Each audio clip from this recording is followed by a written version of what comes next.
தேவனுக்கே மகிமை உண்டாகட்டும். இந்த நாள் உங்களுக்கு ஆசீர்வாதமாக இருக்கும். இந்த நாள்ல இந்த நிகழ்ச்சியை பார்க்கிறவங்க ஒவ்வொருத்தரையும் ஆண்டவர் அதிகமாக ஆசீர்வதிப்பார்.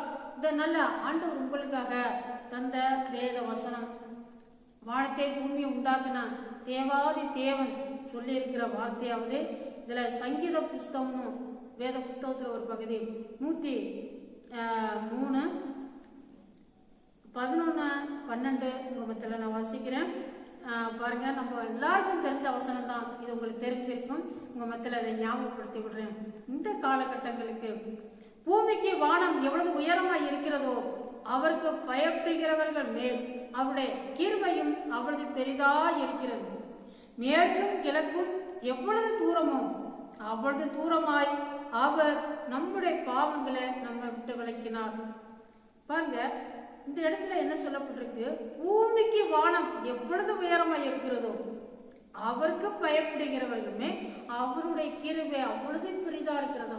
பாருங்க, இந்த பூமிக்கும் வானம் எவ்வளவு உயரம் இருக்கிறது, யாராலையும் அளவிட்டு சொல்ல முடியாது. அவ்வளவு உயரமாக பாருங்க, அவருக்கு பூமிக்கு வானம் எவ்வளவு உயரமா இருக்கிறதோ அவருக்கு பயப்படுகிறவர்களுமே அவருடைய கிருபை அவ்வளவு பெரிதா இருக்கிறதா.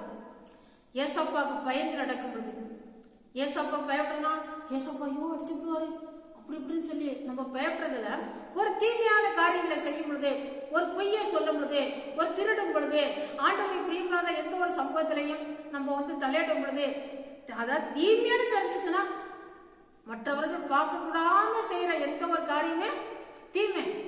அது திருட்டுத்தனமா செய்யற விஷயங்கள் தான். அப்ப அது மனசுல இருக்குதுல, அப்படியேப்பட்ட காரியங்களை ஆண்டவரை என்ன பார்க்கிறாரு. இன்னும் அந்த ஆண்டவருக்கு பயப்படுற பயத்தோட, அதே போல அவருடைய கற்பனை, அவருடைய கட்டளைகளை கை கொண்டு நடக்கும் பொழுது, அவர் பிரியமா நடக்கிறத விட்டு விட்டு தீமையா நடக்கும் பொழுது ஒரு பயம் ஒண்ணு வரும் பாருங்க. அந்த பயம் ஆண்டவர் என்ன பார்க்கிறாருன்னு சொல்லி அந்த பயப்படுற அந்த பயம் இருக்குமான்னு சொன்னா அதை ஆண்டவர் கவனிப்பாரு. நீங்க மேலேயே ஆண்டவர் பயந்து நடக்கிற பிள்ளைங்கன்னு சொல்லி தெய்வ பயம் உங்க உள்ளத்துல இருக்குங்கிறது அவருக்கு தெரியும். அப்ப என்ன செய்வாராம், உங்க மேல அளவில்லாத கிருபை என்னன்னு சொன்ன பாருங்க. தகுதி இல்லாத எனக்கு ஒரு நல்ல ஒரு காரியம் கிடைக்கும்னு சொன்னா அது ஆண்டவரின் மேல வச்ச கிருபை. அதே போல தகுதி இல்லாத என்ன உங்களை ஆண்டவரோட பிள்ளையாக தேவாதி தேவன், சர்வ வல்லமுள்ள தேவன், அவர் அவரோட பிள்ளையாக உங்களை தெரிந்து கொண்டிருக்கிறார். அவர் உங்களை ரட்சித்திருக்கிறாரு. அதான் கிருபை. இந்த உலகத்துல நடக்கிற அழிவுகள், அதே போல எத்தனையோ தீமைகள், நமக்கு நேரிட்டு வர்ற தண்டனைகள், இதுக்கெல்லாம் தப்பிட்டு உங்களை ஆண்டவர் ரட்சித்திருக்கிறார் பாருங்க. அது கிருபை. உங்க மேல அளவில்லாத அந்த கிருபை உங்க மேல இரக்கமா இருக்கிறது. அதான் ஒரு கிருபை. அது மட்டும் இல்ல, நீங்க நினைச்சு கூட பார்த்திருக்க மாட்டியா இந்த சம்பவம், ஒரு பொருள் உங்களுக்கு கிடைக்குமான்னு. அது என்ன செய்திருக்கு, உங்களுக்கு கிடைச்சிருக்கும். அப்ப உங்களுக்கே ஆச்சரியமா இருக்கும். அப்ப உங்களுக்கு தகுதி இல்லை, அது உங்களுக்கு கிடைக்கிறதுக்கு தகுதி இல்லாத ஒரு நிலைமையில ஆண்டவர் உங்களுக்கு தந்திருக்காரு. அதே போல உங்களோட வேலையை செய்யறதுக்கு, ஊழியத்தை செய்யறதுக்கு உங்களை தெரிந்து கொண்டிருக்காரு, ஒரு பாத்திரமாக தெரிஞ்செடுத்துக்காரு. அது ஆண்டவர் உங்களுக்கு கொடுத்த கிருபை. இதான் அவர் உங்க மேல வச்சிருக்கிற கிருபை. நீங்க அதே போல ஒவ்வொரு விஷயத்திலையும் அவருக்கு பயப்படுற பயம் உள்ளத்துல இருக்கும் பொழுது அவர் உங்களுக்கு நன்மையானதே செய்வார். உங்க மேல கிருபையாகவே இருப்பாரு. எந்த சூழ்நிலையிலும் அவர் உங்க மேல கிருபையாக இருந்து உங்களை ஆசீர்வதிப்பார். இன்னொரு வசனம் கூட பார்ப்போம். அதிலே 17 சொல்லப்பட்டிருக்குது. சங்கீதம் 103:17, கர்த்தருடைய கிருபையோ அவருக்கு பயந்தவர்கள் மேலும் அவருடைய நீதி அவர்கள் பிள்ளைகள் மேலும் அநாதியாய் என்றென்றைக்கும் உள்ளதான். பாருங்க, கர்த்தருடைய கிருபை உங்கள் மேல உள்ள மட்டும் இல்ல, உங்களுடைய சந்ததியர்கள் மேலும், உங்க பிள்ளைகள் மேல அந்த கிருபை உண்டாகும், அந்த ஆசீர்வாதம் உண்டாகும். நீங்க நன்மை செய்திருந்தா, நீங்க ஆண்டவர் பயந்து நடக்கும் பொழுது, நீங்க தீமையை விட்டு விலகும் பொழுது, உங்களுக்கு மட்டுமல்ல, உங்களுக்கு தர கிருபை மட்டுமல்ல, உங்களோட பிள்ளைகள் மேல அந்த கிருபைகள் சேரும்.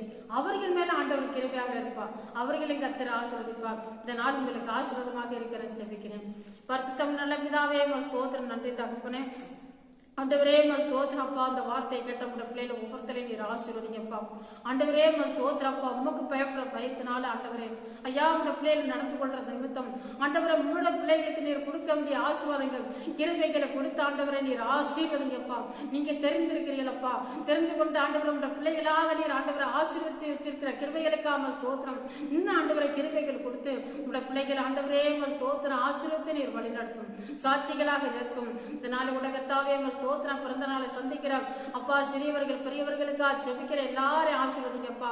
தகப்பனை திருமண நாளை சந்திக்கிறவர்களுக்காக செபிக்கிற அவர்களுக்கு இந்த வருஷம் ஆசீர்வாதமா இருக்க உதவி செய்ய தகப்பனே ஸ்தோத்திரப்பா.